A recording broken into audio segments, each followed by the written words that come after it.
Yeah, we're going to be making a video of this homemade portable charger using a 9-volt battery. Took another 9-volt battery, took the top off of it to make that piece right there, where it hooks to this one. Run your hot and ground wires to this USB port that's underneath that tape right there. See the end of it right there?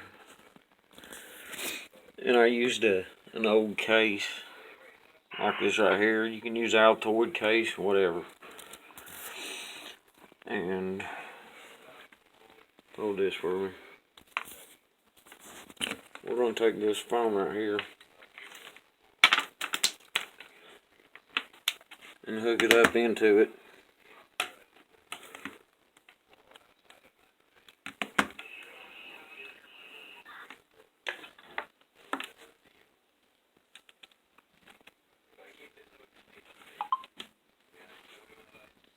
You can see it working. Charging it. Constant charge.